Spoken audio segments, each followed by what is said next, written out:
queridos e queridas, mais uma vez com você aqui, Pastor Abimael, hoje para falar sobre a lição número 4 da classe dos jovens. O tema dessa lição é Ensina-nos a orar, exemplos de pessoas e orações que marcaram as Escrituras. Então o foco é oração. Então hoje a gente vai falar de Ana, a oração de uma mulher angustiada. O texto do dia, ele diz assim: ela, pois, com amargura de alma, orou ao Senhor e chorou abundantemente. 1 Samuel 1:10. O texto bíblico eu não vou lê-lo aqui, vou só fazer a menção, depois você pode ler na sua casa. 1 Samuel 1, do 9 ao 11, depois os versículos 17, 20, 27 e 28. Essa é a história de Ana, que foi ser a mãe de Samuel, esposa de Eucana. Então, ela vivia sofrendo, angustiada, porque ela não podia gerar filhos. No contexto em que ela vivia, na sociedade extremamente patriarcal, unicamente patriarcal, era praticamente uma das piores coisas que poderia acontecer a uma mulher. A pior coisa, ela era não casar, seria o pior destino de uma mulher, não poder se casar por algum motivo. E o segundo pior destino para uma mulher era não gerar filhos. Então a mulher tinha um papel muito claro na sociedade daquela época. Ela estava à disposição para casamento e gerar filhos e assim poder cuidar da sua família.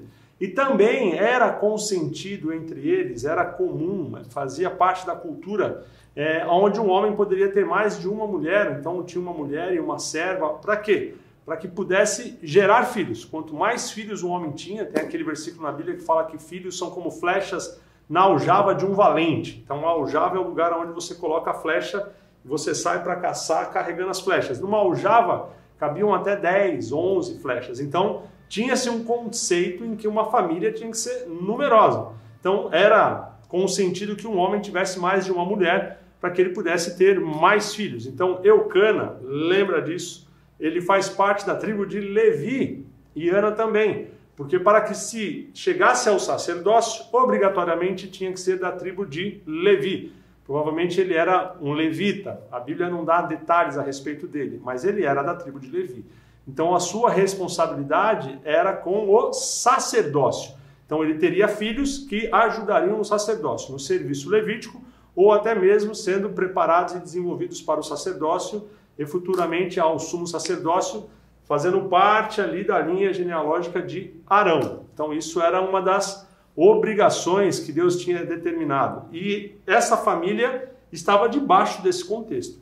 Então estou te dando essa introdução para você entender que Deus sempre tem um propósito em todas as coisas que acontecem. Então havia um propósito na vida de Deus, na vida de Ana, havia um propósito de Deus na vida de Ana, para que, através de Samuel, a vontade de Deus se cumprisse de forma plena para o contexto do povo.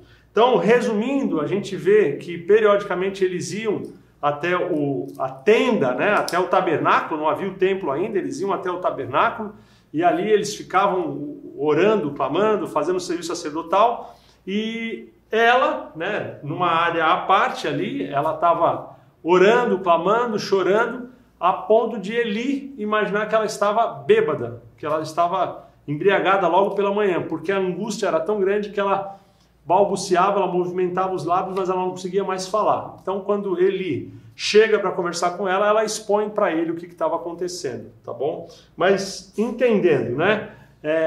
Penina, que era uma das esposas de Eucana, tinha dado vários filhos para ele, e ele não tinha tido filhos com Ana, mas ele amava Ana, ele a amava como esposa e ele a aceitava. Então não havia uma cobrança, não havia uma pressão da parte de Eucana.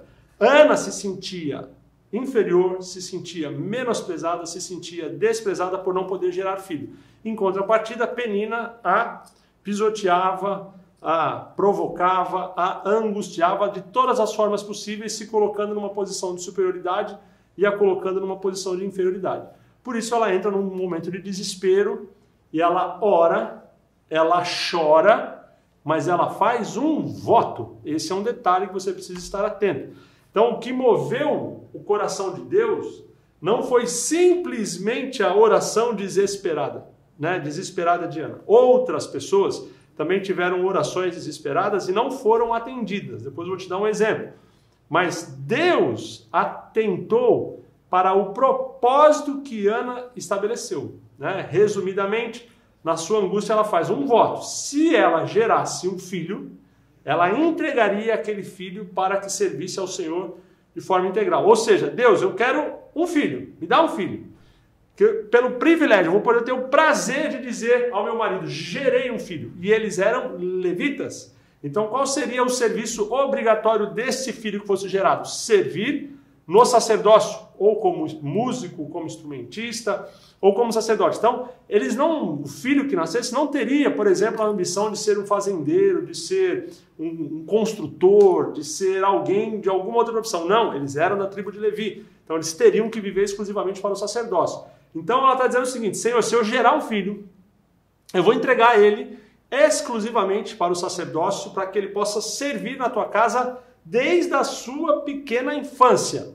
E Deus se agrada desse voto de Ana. E aí nós vamos ver que Deus vai entrar com um socorro para atender a necessidade dela. Então, esse foi o ponto, né?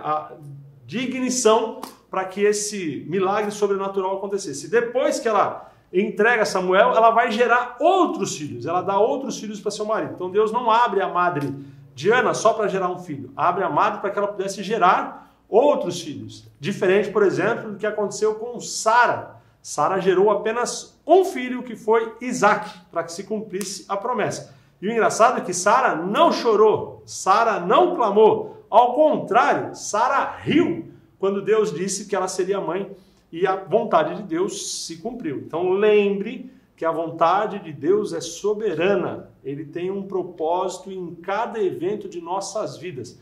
Nós precisamos ter maturidade para ouvir, entender, compreender a vontade de Deus, e quando nós nos alinhamos a nossa vontade com a vontade de Deus, aí aquilo que é perfeito vai se realizar. Então, a lição fala sobre isso, uma história de sofrimento. O item 2 é a água de fora do barco. O escritor faz uma analogia que não é a água que está fora do barco que faz um barco afundar. Numa tempestade, quando a água entra, é que o barco afunda. Ou seja, a pressão, quando ela é excedida na vida de uma pessoa de tal ponto em que começa a entrar água, que você não consegue mais dar conta, né? Então todos nós vivemos em um ambiente de pressão. Você é jovem, está assistindo essa aula, ou você é professor que vai dar aula para os jovens, qual é o contexto da juventude? Você está saindo da adolescência, você está saindo da primeira, né, ali da tua infância, em alguns contextos emocionais, o adolescente ainda é uma criança. Então você está chegando num ponto que você não é ainda adulto, mas você também não é mais criança, você está meio confuso entre a adolescência e a juventude, né? Então você está na faculdade, procurando emprego, tentando se estabilizar numa profissão. Então é um momento onde a pressão é muito grande.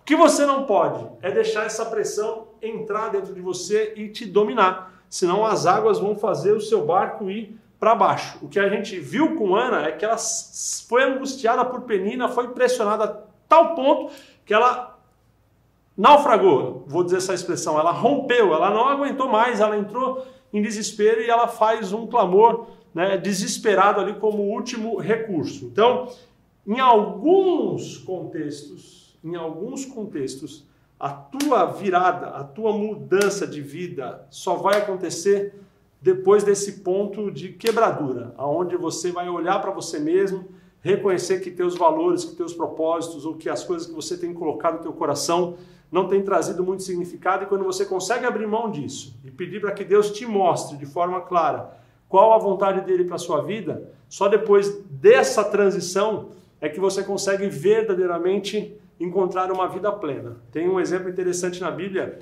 que eu gosto de citar, que quando Jesus olha para Pedro e fala assim: Pedro, quando você se converter, você vai apacentar as minhas ovelhas. Então Pedro era seguidor de Jesus, acompanhou seu ministério durante todo o tempo que foi aqui na Terra, 3 anos e meio mais ou menos, viu todos os milagres, viu o sobrenatural, mas Pedro ainda não era convertido. Pedro só foi se converter lá depois que Cristo volta para o céu e o Espírito Santo trabalha no coração, na mente de Pedro, e faz Pedro entender que ele precisava abrir mão de alguns valores e aceitar a vontade de Deus de forma plena. Então existe um processo de onde você está para a maturidade, que é onde Deus quer que você chegue. E nesse caminho, você não vai subir, você vai descer. Quanto mais você descer, mais próximo você vai estar do topo, que é aqui em cima. Então, quem quer ser senhor, seja servo. Quem quer ser maior, seja o menor. Então, o que Ana fez? Ela se colocou na posição de inferioridade. Ela aceitou, não as palavras de Penina, mas ela aceitou a sua condição e ela se derramou profundamente diante de Deus, a ponto do sacerdote imaginar que ela estava bêbada, tamanha a sua angústia, e quando ela se coloca lá embaixo, Deus, não tenho mais esperança, não tenho mais condição nenhuma de ter uma vida plena, próspera, eu me rendo, acabou, eu não tenho mais o que fazer, só quero te fazer uma proposta, quero fazer um voto, se o Senhor quiser me dar um filho, ele vai ser seu. E aí Deus entra com a intervenção, e a gente vai ver aqui durante a lição, tá bom? E nos tempos atuais, quais são os sofrimentos da nossa geração? Hoje o contexto não é mais o mesmo, patriarcal, da época de Ana, de Penina, Eucana. As mulheres não se casam, ou as mulheres não são criadas unicamente para se casarem e gerarem filhos. Homens não têm 2, 3 mulheres para que tenham vários filhos com elas. Então, não existe este tipo de pressão. A pressão hoje sobre as mulheres e sobre os homens, sobre as jovens e sobre os jovens, é uma pressão muito diferente. É uma pressão muito voltada ao modelo ideal.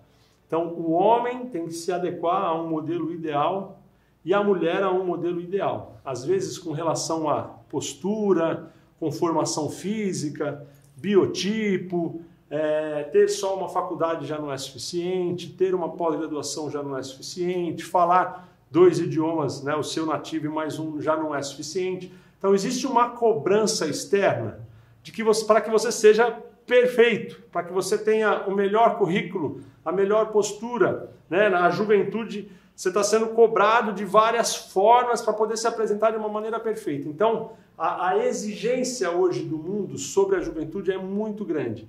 E aí o que acontece? As pessoas não conseguem atingir esse patamar, até porque isso só vem com o tempo. Você não sai do 0 para o 10, a menos que você seja um foguete com ignição máxima, você vai ter que passar pelo 1, 2, 3, 4, 5, 6, 7, 8, 9, 10. São fases que você vai ter que crescer até chegar lá em cima na plenitude. Então, gera-se uma expectativa hoje muito grande para que isso seja muito rápido. Os processos são acelerados. Com a vinda do celular, da internet, das redes sociais, tudo é muito rápido, tudo é muito dinâmico. Então, você tem dentro de você uma cobrança para estar vivendo nessa mesma velocidade. Só que a natureza humana tem uma velocidade própria que não se reflete necessariamente com aquilo que é exigido no mundo atual. Então é uma cobrança daquilo que você deveria ser para aquilo que você é e como às vezes fazem com que você se sinta muito mais inferiorizado ainda porque você não consegue atingir os padrões e expectativas que estão sendo colocados sobre você. Então a pressão hoje é muito grande. E aí, o que acontece? As pessoas correm para as mídias sociais, correm para o mundo virtual para tentar encontrar o prazer rápido, né? Para ter aquela carga de dopamina, serotonina, para poder dar um alívio nessa angústia e elas ficam presas ali naquele mundo virtual e aí entra numa espiral negativa onde você se sente mais inútil ainda, mais incompetente ainda, porque lá no mundo virtual tudo é perfeito. No Instagram as fotos são perfeitas, no Facebook também, no WhatsApp as histórias, ou seja, é um mundo onde pessoas viveram aquilo, né, de forma plena e você que está do lado de cada tela olhando, você fala, mas minha vida não é assim. Então existe uma cobrança ainda maior. Então você precisa sair dessa espiral que está alimentando em você angústia, depressão e ansiedade. Só tem um jeito de quebrar isso, é a aceitação daquilo que você é, de quem você é, do estado em que você está, do momento de vida que você está, e pegar tudo isso e colocar diante de Deus e dizer, Deus, me mostra a tua vontade para que a minha vida possa ter um propósito maior no teu reino. E aí sim, Deus vai se manifestar e vai mostrar de forma sobrenatural qual é o caminho que você tem que buscar. Então, Ana roga a Deus que lhe dê um filho. Deus ouve a oração de Ana, porque eu disse, havia um propósito na parte de Deus, da parte de Deus para com aquela oração. Ela não simplesmente orou pedindo um filho para ela. Provavelmente ela vinha fazendo isso há anos. Ela chegou num ponto onde ela disse, Deus, tá bom, se me der um filho, ele vai ser seu. Você acha? Eu não acho. O que eu vou te perguntar é se você acha. Você acha que Ana só orou pedindo um filho naquele dia? Não. Eu tenho certeza que Ana orava pedindo filho há muito tempo. Deus, me dá um filho, me dá um filho, me dá um filho, me dá um filho, me dá um filho. E ela não era atendida. Penina gerava filhos e ela seca, ao ponto dela dizer, Deus, tá bom, é o seguinte, se o Senhor me der um filho, eu te entrego, ele é seu. Deus falou, então tá bom. Uma vez que ela se submete à vontade plena de Deus, isso é que é legal. Deus ele te devolve muito mais além daquilo que você pôde imaginar ou pensar. Ela teve Samuel, entregou Samuel para ser criado lá na escola de profetas, para ser desenvolvido como sacerdote, mas não deixou de ser mãe dele, não deixou de ver o filho uma vez ao ano, como era a tradição, ela estava sempre lá, às vezes com as festas ia até 3 vezes ao ano até o tabernáculo, então ela pôde ter contato com seu filho crescendo, e além disso, ela pôde gerar outros filhos. Ou seja, o Deus que cobrou Isaac, de uma certa forma diferente, cobrou Samuel, sem que ele, especificamente, exigisse isso de Ana. Ana foi colocada numa situação onde ela toma a iniciativa de fazer essa oferta, mas a oferta, a exigência é a mesma. O que é isso? Deus quer o melhor de você, porque Deus deu o melhor dele para você. Como assim, pastor? Deus quer assim, Deus quer o teu melhor. Deus quer a tua vontade, Deus quer o teu sorriso, Deus quer a tua alegria, Deus quer a tua paz, Deus quer a tua disposição, Deus quer o teu interesse. Deus ele vai colocar muito mais na tua mão quando você se dispuser a oferecer aquilo que você tem de melhor. Eu estou aqui gravando uma aula para vocês e eu estou aqui, acredito, com toda a minha intensidade, com todo o meu coração, com toda a minha vontade. Não estou economizando para tentar passar para você que tudo que você puser a mão para fazer tem que ser com intensidade, tem que ser com uma vontade acima do comum, para quem olhar, dizer, cara, quem fez isso? Foi ele, foi ela? Não, por quê? Não, maravilhoso. Jesus ele fala que servo inútil é aquele que faz tudo o que foi pedido para ele. Por quê? Ele só fez o que foi pedido. Qual é o servo útil? Aquele que consegue fazer além do que foi pedido. E Deus não está pedindo muito de mim e de você. Deus só está pedindo que nós confiemos nele. E quem confia, descansa. Quem confia, relaxa. Quem confia, está alegre. O amor lança fora todo medo. Então, se eu amo a Deus, a minha confiança está em Deus, eu estou descansado em Deus, eu não tenho mais medo do futuro, da doença, seja lá o que for. Eu estou tranquilo, porque Deus está guardando a minha vida do começo até o fim. Eu não sei quando é esse fim, pode ser daqui 2 horas ou pode ser daqui 30 anos. Mas o fim para a minha vida está na mão de Deus. E não tem nada que eu possa fazer para mudar isso. Então, a gente tem, por exemplo, a oração de Paulo, em que Paulo pede desesperadamente, está lá em 2 Coríntios 12, versículo 9. Paulo pede para que seja arrancado o espinho da carne. Tinha um espinho que angustiava ele. Ele fala, Deus, tira esse espinho, tira esse espinho, tira esse espinho. Aí Deus responde assim, Paulo, a minha graça te basta. O meu poder se aperfeiçoa na fraqueza. Não vou tirar o espinho. Porque Deus tinha um propósito com o espinho na vida de Paulo. Então, por mais que Paulo chorasse, clamasse, se rasgasse, Deus não ia atender a vontade dele. Então, Deus não quer que nós sejamos crianças mimadas. Deus, eu quero. Enquanto o Senhor não me atender, você vai ver. Não, não é isso. Deus quer que você entenda o seguinte, Ele está te colocando num ponto para que você abra a mão da tua vontade e peça a vontade dele plena na tua vida. Jesus, lá no Getsêmani, suou grandes gotas de sangue, angústia, e ele fala o quê? Olha, Pai, se puder, afasta de mim esse cálice. Mas, contudo, entretanto, não seja feita o quê? A minha vontade, seja feita a tua vontade. Por que Ana foi atendida? Porque ela chegou ao ponto de dizer, Deus, que não seja mais a minha vontade, mas que seja a tua vontade. Se a tua vontade é que eu gere um filho para servir o sacerdócio, estou entregando, ele é teu. Deus falou, então tá bom, Ana, vou te abençoar. Não só com o que você me deu, mas muito mais além daquilo que você me pediu, e eu vou te dar filhos para que você possa ter a alegria plena no seu coração. Então entenda isso. Deus ouve a oração daquele que clama, derramando a alma, mas quando a oração está em concordância com a vontade de Deus. Então a primeira coisa que você precisa descobrir, qual a vontade de Deus para a sua vida? E aí, me desculpa, não tem receita de bolo, não tem caminho mágico, tem vivência com Deus, comunhão com Deus.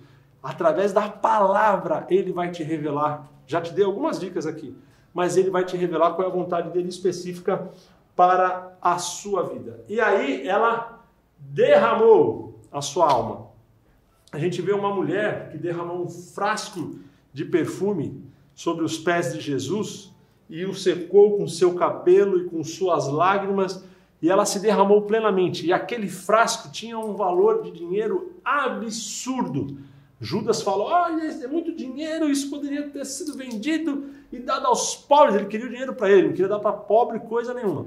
Mas ela entregou o que tinha de melhor. E o que Jesus fala? Na sociedade patriarcal, onde a mulher tinha aquele papel de casar, gerar filhos, Jesus dá para aquela mulher um lugar de honra que pouquíssimas mulheres na Bíblia ou naquela geração tiveram. Talvez ela esteja no lugar mais alto até, talvez, não tenho certeza para te afirmar isso.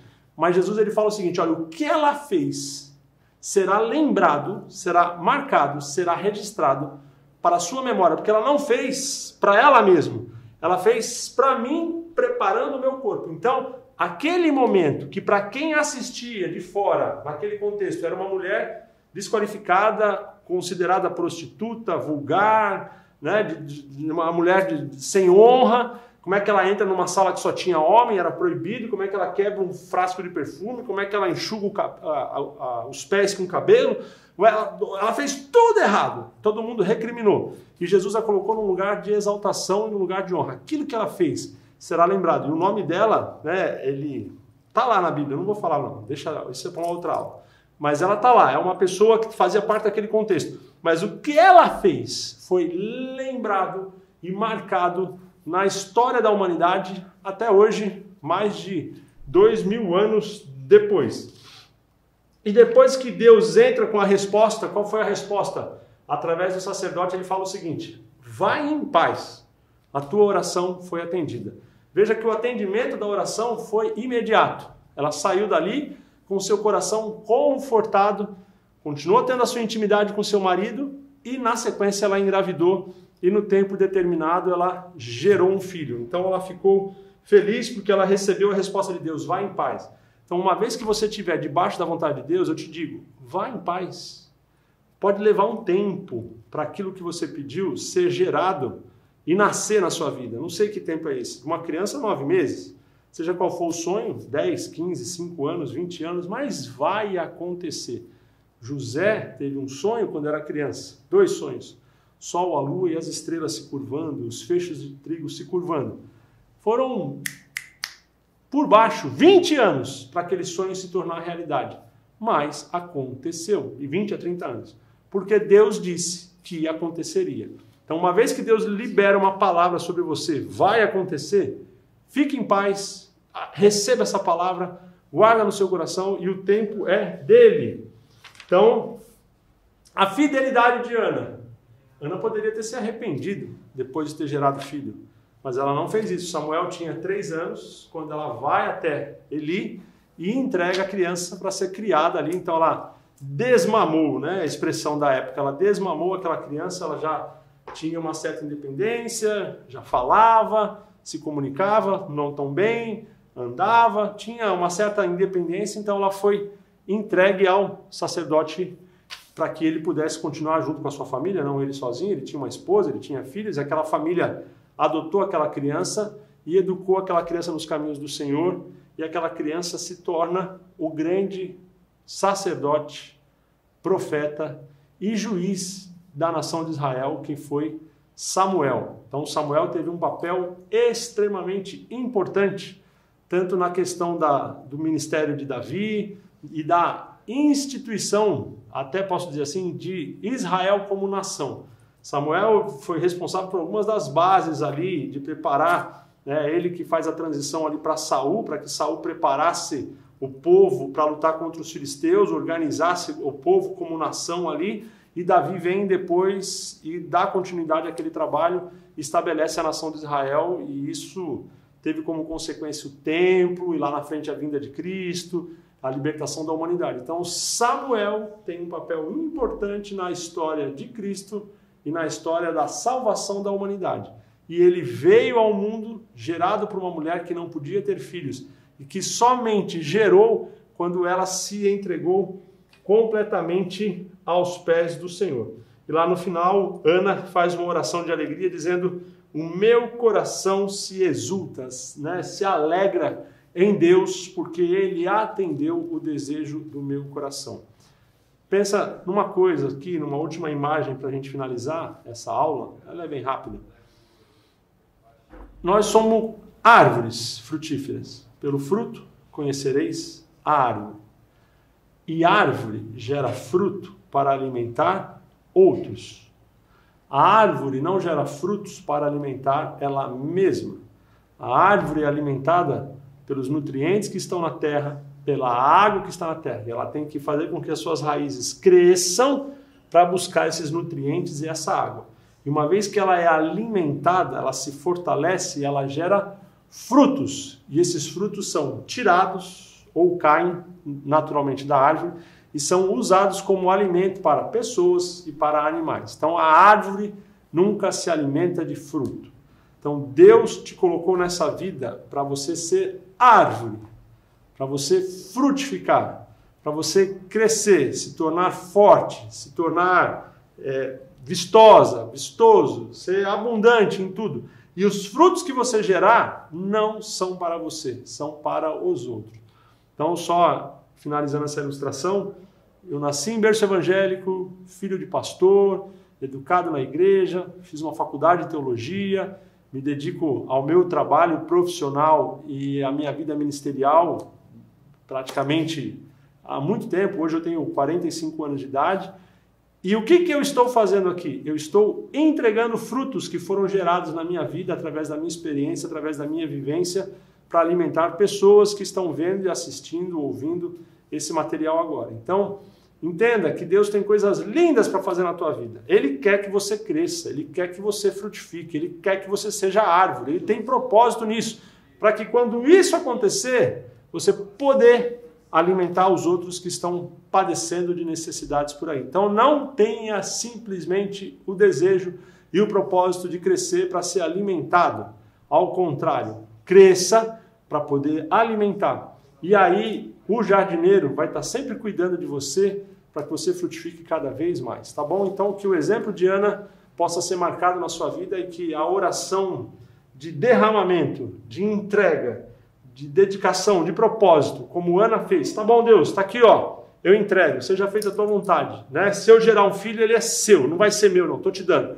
Se chegar nesse ponto, Deus vai te ouvir, vai entrar com a vontade dele, vai atender teu clamor, e saiba, ele vai te dar muito mais além daquilo que você pode ter imaginado ou pensado um dia. Tenho vivido isso na minha vida e posso dizer que a fidelidade de Deus não muda, ele é fiel, tá bom? Deus te abençoe e a gente se vê por aqui se Deus quiser. Fica na paz.